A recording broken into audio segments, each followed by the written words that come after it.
KC Laboratory. Sponsored by Emprise Bank.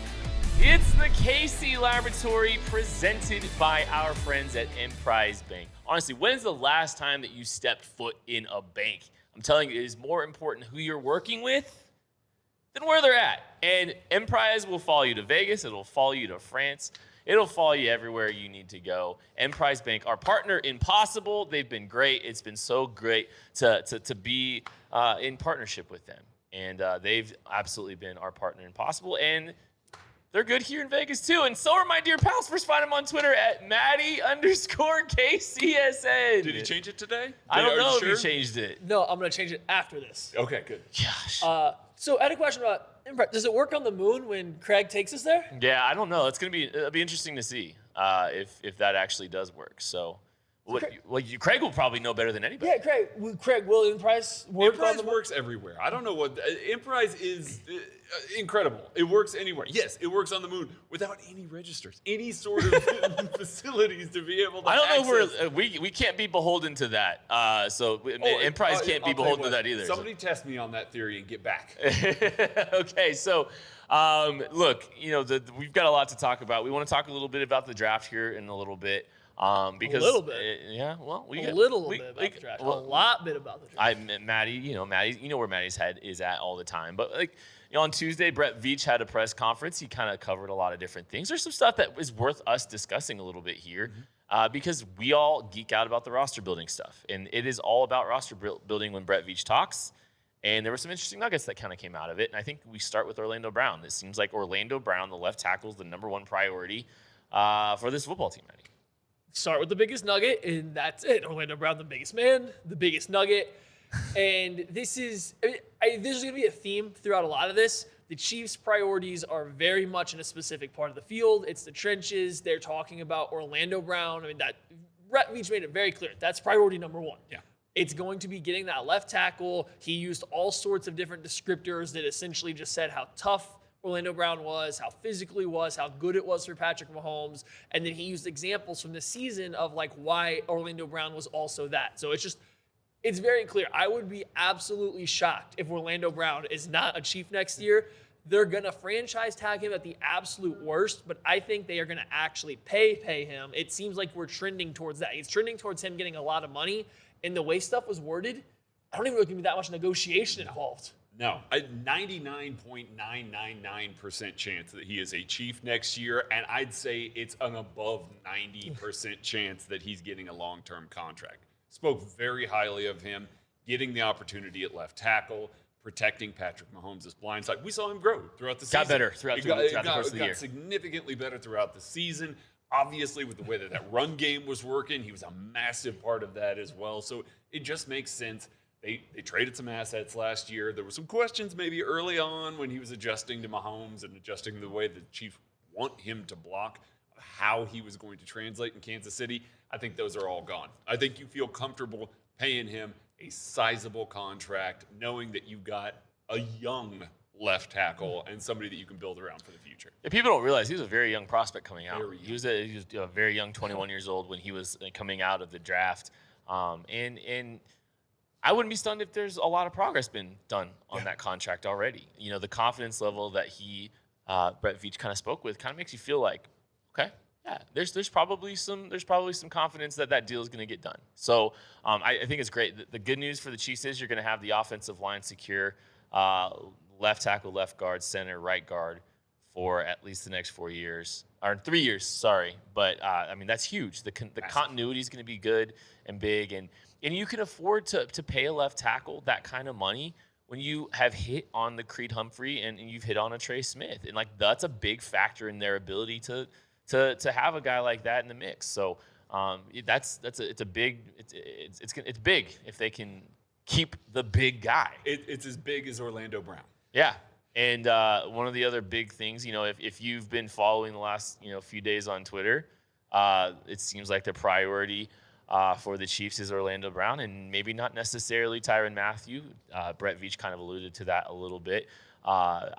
The optimism did not appear to be there when Tyrann Mathieu responded to BJ's tweet. It doesn't seem like there was a ton of optimism and hope that he would be back. Brett Veach kind of alluded to like there is a desire to bring him back, and how Ty wears his emotions on his sleeve. Some of the comments that Brett Veach made. I'm fascinated to see. It doesn't seem like the door is completely shut. We'll find out. I think that's something that's going to be really interesting to kind of navigate for the next few months. When you start reading the tea leaves, whether it's Brett Veach's press conference or other interactions that are happening across Twitter with different stuff, it does seem significantly less likely that Tyrann Mathieu is going to be back than Orlando Brown. Not at all. Just like there's very clearly a tiered list for what the Chiefs are trying to do, and then also what they're expecting. And it's very clearly Orlando Brown was like number one, signing back. Tyrann Mathieu seems to be a lot more in this wishy-washy 50-50 state for the team. And then you start comparing and contrasting that with some of the way, some of the things that he said on Twitter, how that press conference went, the emotional press conference and stuff like that.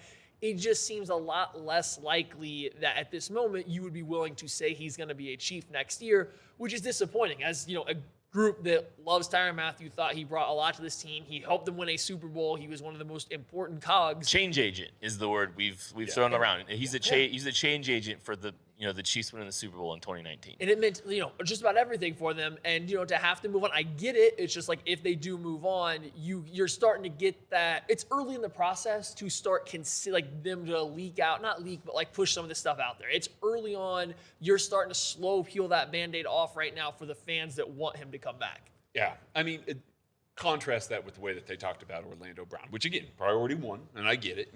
That it seems like, that contract is getting done. We're going to do everything in our power to make sure that he stays, and that we're keeping that guy. And then when talking about Tyrann Mathieu, it's, we don't have a ton of cap. We got some contracts, we got some guys that we've got to take care of. It's some of the, it's not excuses by any means, because they are valid reasons, but like it's a lot more timid and tepid of a reaction than with Orlando Brown Jr. So, I mean, it's not to say that he's not a priority, but I just don't know, again, that it's as much of a priority as maybe we all thought it was going to be as recently as middle of this year, maybe. And it's unfortunate. It really is. It's almost as if that they don't know at this moment in time they want to make other sacrifices to make sure that Tyrann Mathieu comes back. Because if you bring back anybody, you're going to make sacrifices. Part of making Orlando Brown priority number one might be the sacrifices not getting to make Tyrann Mathieu the first guy you pay, or maybe you don't have all the same freedom and money to bring him back. They're okay with that. To bring back Tyrann Mathieu, it's almost as if, I think that Craig said, it's not excuses because they are valid reasons, but they're part of the sacrifice. They're part of your pro-con list.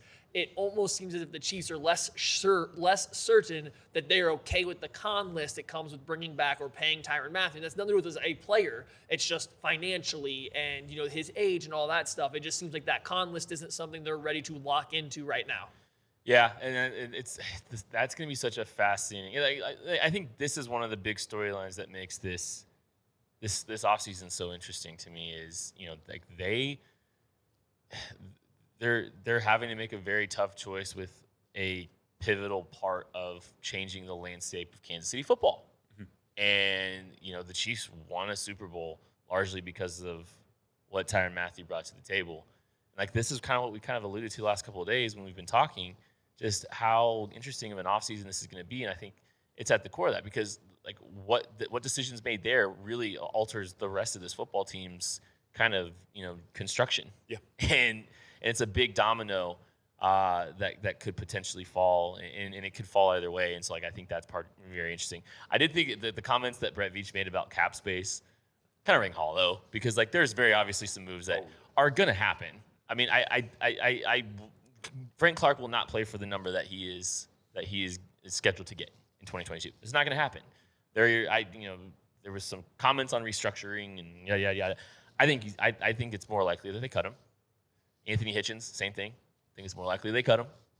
That can free up a lot of cap space, and then you're looking at changing a lot of turnover over the defensive side of the football. There did seem to be a prioritization on the defense over pass catchers, over offensive weapons too. That was something, and maybe that's kind of alluding to what we're talking about here. Is they're looking to really kind of address the defensive side of the football. They're looking to make a kind of a turnover on the defensive side of the football. You wonder if that is the case. So there's a lot of emphasis, not just on the defensive side of the football, but specifically the defensive line. The defensive line came up at 2 different occasions during this. So, like, the defensive line is an area that Brett Veach brought up on 2 different incidents. And It's always prioritized he always as a Chief. He always has. The both sides of the trenches have always been a priority of this Chiefs team. Like, that's what The biggest priority. That is what they are after. Yeah. And he brought it up again twice. So it's just interesting to see them. They're definitely focusing on the defensive side of the ball, and the emphasis is definitely on defensive line from that point in time. And so I would not be surprised to see some of the early moves, that the Chiefs are going to make early moves or something like that once free agency starts. We're a long way to go, but it seems like that would be where you should place the safe money on where the Chiefs' first couple moves or the rumors might start coming from. Yeah, and one of the things that he said about the defensive line was that decisions were going to have to be made, which makes sense. You've got Frank Clark with a high cap number. You've got Derek Nottie, Jaron Reed, and Melvin Ingram all out of contract. Like, those are 4 guys that play a lot of snaps for this team and are very important pieces to what that defensive line is. So, yeah, it makes sense that your focus would be on the defensive line when you're probably going to not be able to retain all of those guys. I mean, we'll talk about Melvin Ingram here a little bit. It was brought up, and Brett Veach was very effusive in his praise of Melvin Ingram, but also mentioned Melvin's probably going to want to take some time and sort out the process. So, I mean, not that the Chiefs are not interested in bringing him back, but I think that should tell you maybe don't expect something right now, with Melvin Ingram. With anybody. He was pretty slow on the process last year. Things turned out okay for him. Yeah, he worked out. I'm not sure, when did he sign with the Steelers? It was pretty late, It was right? in summer. Yeah. It was, yeah. So he's probably not going to go through OTAs is what that probably says. No chance. Then that's fine. Yeah. It's very clearly worked for him. This is something that's, that's gone well for him, as far as how he's, he played great this year. Yeah, he did. He's a great addition. Anything else interesting from the Brett Veach press conference for you guys? Yeah, I mean, we haven't gone there yet, so I think you have to. We talk about the guys that they're going to be losing on the defensive line. We're talking about them emphasizing the defensive side of the ball. There's another position group. They're missing some guys from on the defensive side of the ball for this. The cornerback, or even the defensive back room as a whole. Yeah. Charvarius Ward's going to be a free agent. Brett Veach talked about him, and I didn't get a huge feeling one way or the other. Did you guys get a huge feeling one way or the other? We're going to have those conversations with him. I think Charvarius Ward's testing the market is what that says to me. And he should. So yeah, if you're tiering it, like the Orlando Brown confidence level of being done, super high. The Tyrann Mathieu confidence level of coming back, not very high, pretty low. Mm-hmm. Charvarius Ward probably falls right in the middle. Like, I didn't get a huge read one way or the other. I don't think there was, it just wasn't the same as either one. It was kind of in the middle, but then you're going to be losing, Tyrann Mathieu's a free agent, Dan Sorensen's a free agent, Mike Hughes, DeAndre Baker. Do they have DeAndre Baker? They technically have rights on Mike Hughes. They don't. Yeah, and so there's a lot of open space there. And then we kind of get into the whole point of where Brett Veach is emphasizing. He said it numerous times. There's a lot of emphasis that goes into defensive line for Brett Veach. He keeps saying it. His history says it. There has not been in the past as much emphasis on corner. I don't know if this is the year it changes, but that room's They need it to change. They do, and it's a bare cupboard right now. They don't have a lot of guys in that room, and even when talking about corners, it just seems like he's made it very clear during this presser.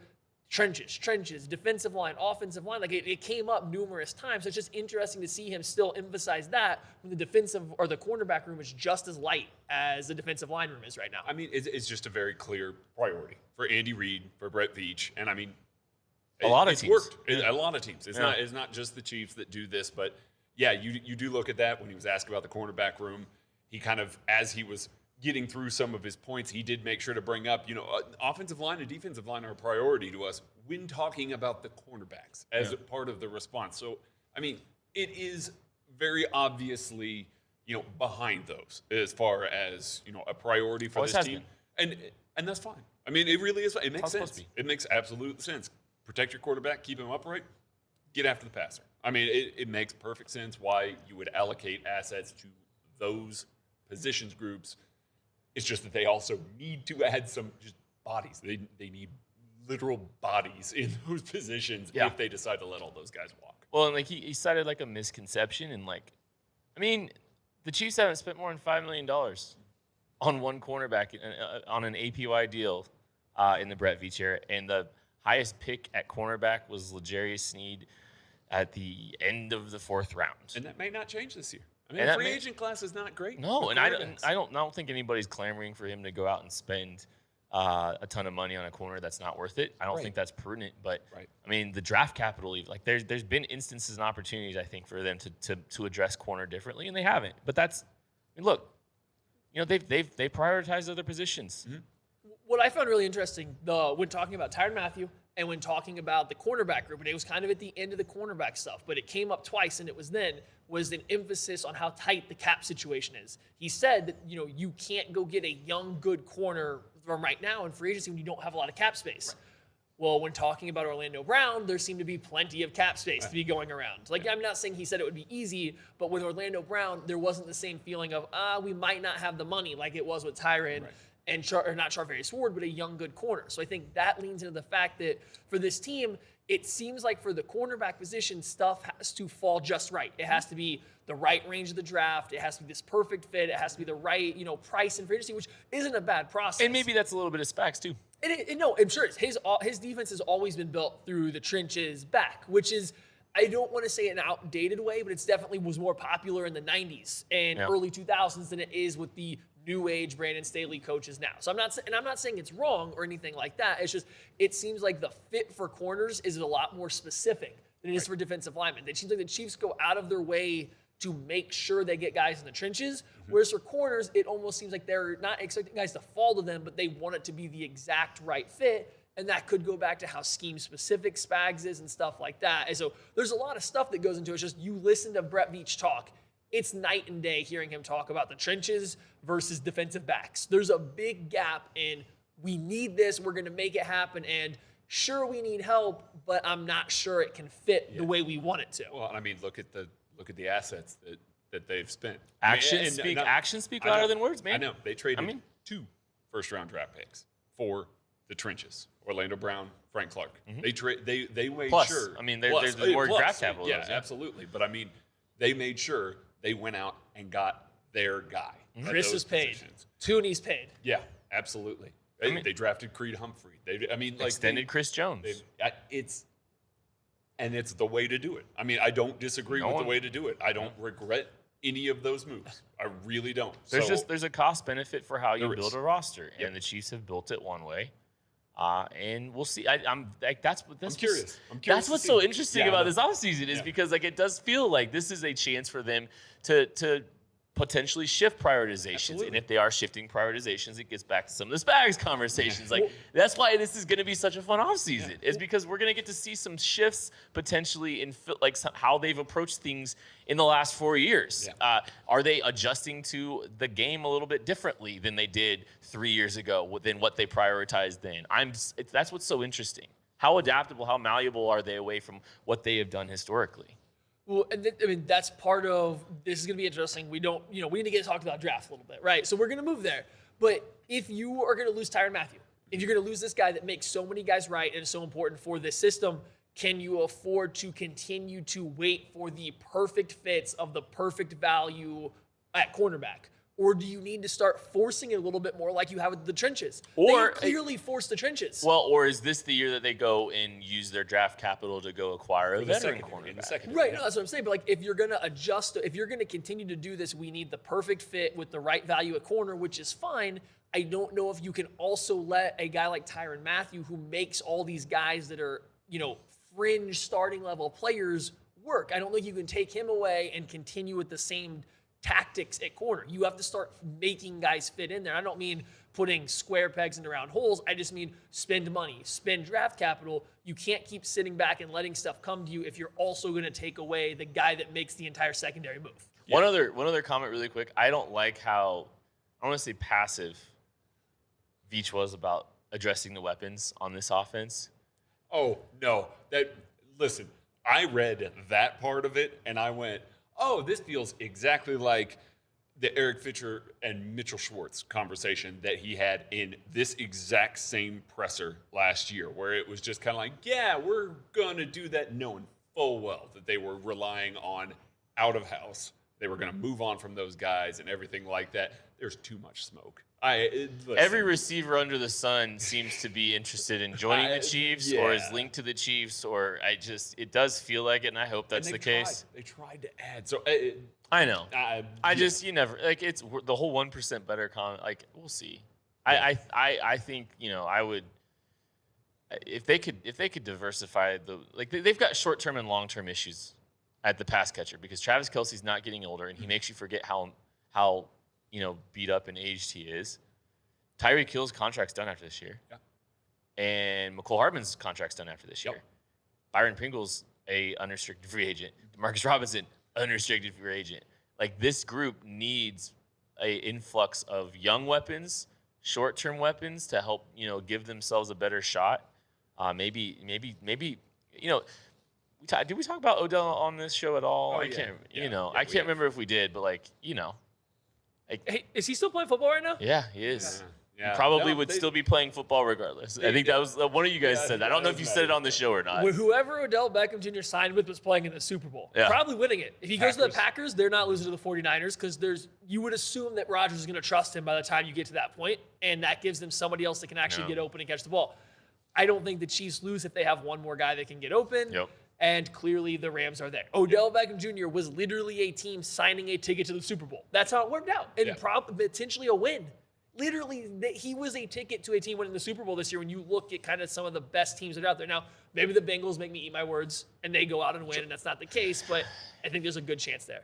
Yeah. All right, now, as Kent Big Size, I think we got to transition out of here. Yeah, we got to talk some draft before we get out of here. Hey, you know what? You're speaking of draft, that makes me think of beer. You know who has beer? Our good friends at Macadoodles. Coming to Kansas City, to Lee's Summit, Missouri, summer of this year, 2022. You've heard me talk about it so much. I've broken down why they have the best selection, why they have the best customer service, and why they have the best prices. So you don't need to hear me belabor all those points anymore, but I am going to keep telling you we need more, because as soon as you guys get a little taste of Macadoodles, you're going to need it everywhere. So if you're a franchisee, get a hold of Roger, info@macadoodles.com. Let's get more of these to Kansas City and get hyped about the fact that you got one coming to KC. I can't wait to see all the pictures. Can't wait to have my DMs, the Discord, everything just flooded with pictures of people going to Macadoodles and loving it. So get more up there. Yeah, it's been fun to get pictures. Yeah, I love that from part. people even down there. We are here at the East-West Shrine Bowl. It's been so much fun. What Eric Galco in this group have done is incredible. It's amazing access. We can't wait to show you all the stuff that we've been doing here because we've got a lot of really, really cool stuff. For instance, this is one of the backdrops for interviews with some of the prospects that we had a chance to talk to this week, and we talked to We have tons. been in a speakeasy for the past 3 days To ourselves. Speakeasy or igloo? I mean, it is a little chilly, but It's 50. This doesn't work for everybody not here. It's 56 degrees in this room. 56 degrees no matter what gets done. It's really cold. I guess that's the trade-off to have a private speakeasy club in a casino in Vegas. to sit down and talk with some draft prospects. It's been incredible, and cannot tell you how much we appreciate what Eric Galco and his team have done for us, giving us this kind of unprecedented access. And, we've got a lot of really good football players here. Genuinely, I'm not just saying this. This is one of the best Shrine Bowl groups probably ever. Who's one of your favorites? Every tight end, honestly, on this roster. I mean, one of the guys that we just got done talking to, Armani Rogers, tight end out of Ohio, didn't play tight end until this week. This is his first week here, and he has been turning a ton of heads. He has been... he's been the talk. He's been one of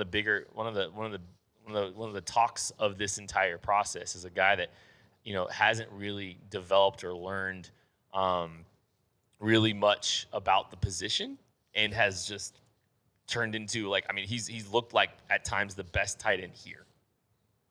I mean, you would not be able to tell that this man was just playing tight end for the first time this week. He moves differently. I think he even speculated that he might run as fast as a 4.4. Yeah, he's thinking 4.4s, 4.5s. Yeah, a really fast guy. 6'6", 250. Yeah, he's going to absolutely wow some guys. And we know Andy Reid has just, he loves these tight ends that have played quarterback. This is one that literally played quarterback. Armani Rodgers might be taking the snaps that Blake Bell did last year. You know, literally the literal snaps. Yeah, the literal under center. snaps. Yeah, I mean, it's just been fun to watch him because, yeah, I was out here watching these guys. I hadn't had a chance to watch him beforehand or really hear his story. Got out here and I'm watching him. I was like, man, that kid looks good. And somebody went, yeah, this is the first time he's playing tight end. Whoa, it was impressive to watch him out there this week. But we can talk briefly about another tight end guy I've been impressed by, Jelani Woods, tight end from Virginia. Another former quarterback. Another former quarterback. However, I guess the size is kind of similar because they're both 6'6". Jelani Woods is like 6'7", 275 pounds. He's massive. You wouldn't know that when you watch him play. Like, you get him running downfield, streaking down the seam like a very traditional tight end would be. He looks really good. He looks really clean running down the seam, running a bender route over the middle of the field. He's 6'7", got the arms to match 270, 280 pounds. That's called a red zone threat, Kent. That's called a guy that catches footballs in the red zone. And when you can also stretch the field down the seams, that's a fun prospect to get some eyes on. And I hadn't really seen much of him until we got down here. Guys that big don't move like he does. So that was the tight end that really caught my eye. Somebody that I wanted to give a little shout out here because I thought he's been super impressive this week too. Yeah, and there's tons and tons of tight ends that you could probably. This class is Chigo stacked. Okonkwo. I mean, as another guy, the local kid Garrett Prince out of UAB. Garrett Prince, one of the fastest guys here. We've got the tracking data. The Shrine Bowl has provided us with the tracking data. He's one of the fastest guys on the field this week. Guy that's playing tight end. It's really awesome to watch all these guys. Yeah, I think the fastest guy that played this week was Kyle Phillips, the wide receiver out of UCLA, and it wasn't just the speed. Sorry, it wasn't just the speed. It was everything. He had one of the most complete weeks of anybody here. He might have been the best player in this entire process. He was consistently winning from jump street. No one could guard him. And he showed some vertical speed, which is one of the things he kind of talked to me about a little bit earlier. That was something he really wanted to focus on. So, for my money, yes, he's been the best guy here. I think I called him 7-11 at one point in time, which is an old retired joke for any football person ever, but he's always open when they're doing stuff. If they're going full speed, he's going to be open. The only time he's ever covered is when he's running a speed out and the DB just, sells out to go to the sideline. Always open. We also have another joke, and he said it himself when I talked to him. He said, yeah, it's kind of a stereotype. I take a little bit of my games kind of modeled after Hunter Renfrow and Cole Beasley because he's, a slot receiver, a little bit smaller, quicker guy, stuff like that. But the big part of me that I think is just like so impressive is he is an athlete. He's so athletic, and the parts of those guys' games that he uses translates because he also watches guys like Keenan Allen and Devontae Adams for specific reasons, not just to watch them. Devontae Adams releases. Keenan Allen at the top of his route stems and his breaks, and he was talking specifically about why he liked them. So there's attention to detail. Has anybody else hit the ground more than him this weekend just trying to make plays? No. He's beat up. Like, you could see, like, he's got marks all over his body. Burns all over him. Making catches diving on turf at UNLV, at, Patrick Mahomes' second home over here at the Raiders Stadium. He's diving on the turf nonstop, making plays in practices at the Shrine Bowl when he's clearly already impressing guys. He could easily go out there at 50%. And nobody would think anything of it this final day of practice. He hit the ground like 4 straight one-on-one reps trying to make sure he caught, not great thrown ball. So for my money, he's the first guy off the board from this draft class if I were to guess right now. Yeah, I mean, and more of a traditional slot receiver. I mean, you're going to line him up in the slot. You're going to ask him to win. And typically when we get into these all-star games, those types of guys, you see them, they win on one-on-ones on some of these 6 or 7 second routes. Takes 5, Quarterback's been sacked twice by the time you actually get out of your break. Somebody clip that. Oh, yes. Please, I need the GIF. Damn it. Anyway, we see these guys all the time, and, they make the highlight reels and everything like that. Everybody clips up the plays. They're like, wow, what a great route runner. Phillips is not that. Phillips is, giving these little, subtle head jabs, things like that, shoulder dips and stuff. And he's got these DBs on skates. They are terrified of him, and he's just wide open. And it's listening to him talk about everything that he's pulling from these guys and listening to him, work on elements of his game by taking those specific things and describing exactly how they translate, and then watching him line up guys on the field. Like when he's split out wide in the slot, he's out there helping the X get lined up, really smart kid, really athletic, and is just we see guys like this come to all-star games all the time. You have one great day like that, and now they're hurt and they're done because they don't want to hurt their draft stock. It's not a bad thing by any means. You want to protect yourself. He is throwing himself around. So it's he's definitely earned like the big stamp of approval from all of us this week. Great interview too. All right, Craig, real quick before we get out of here, just one guy that you loved watching this week. Oh, Juan, Mccall. I knew it was coming. Listen, I could do 4 entire podcasts about all the things that I love about nose tackle Juan Mccall. And those are all after the play. Those aren't even about the actual play. It's just 4 things we love after the play ends. I mean, he's from Kentucky. He weighs 379 pounds. He is a massive human being, and he wins with bull rushes. We've seen him have a little bit of dip, have a little bit of penetrative ability. He holds up really well against double teams, as you would expect of a man that size. And he just carries himself with the confidence that I absolutely love this man. This man is out here punking these offensive linemen and letting them know he is all chirp. He's out here too small in guys. You can hear from across the field like all the time. He's the guy that is always just yelling. Always. He's doing the gritty across the field. Like, he is so fun to watch, and the play has matched up with it. And, I mean, Chiefs are going to need defensive linemen here. I mean, he's a guy that would make some sense a little bit later in the draft that has really turned some heads here. I mean, he's been pretty good. 370-pound guy, that's hard to stop. It doesn't matter who you are. That's a lot of man to stop. And when he beats you and then still has the energy to tell you about it all the way back to the line of scrimmage, into the next play, then he flat backs you, crawls over you, stands up, hits you with the too small, and you're a 300-plus pound man, and he told you you're too small, and then does it again and again and again. That's a big gut check for any interior offensive lineman. Matty, you asked him why he did the too small to that guy. Why did he do that? He told me he had to let him know that he was too darn small. He just had to let him know because, flat backing him and crawling over him wasn't enough. No, he had to get up and let him know that he was too small. The funny thing about that is, with all this, he was also the guy that broke up a near fight that was going on that actually kind of happened between Big Cat Bryant and basically both Virginia Tech offensive linemen that were here. Who were getting punked. Yeah, so McCall broke it all up. It was just funny. It's just all that, and then he's doing that too. But the Shrine Bowl has been unbelievable. It's been so much fun. I cannot tell you how great of an experience this has been for us here at KCSN. We can't wait to do this every year because Vegas over Veets is all I got to say. That is going to do it for the KC Laboratory. Thank you so much for watching, listening, and we'll catch you later.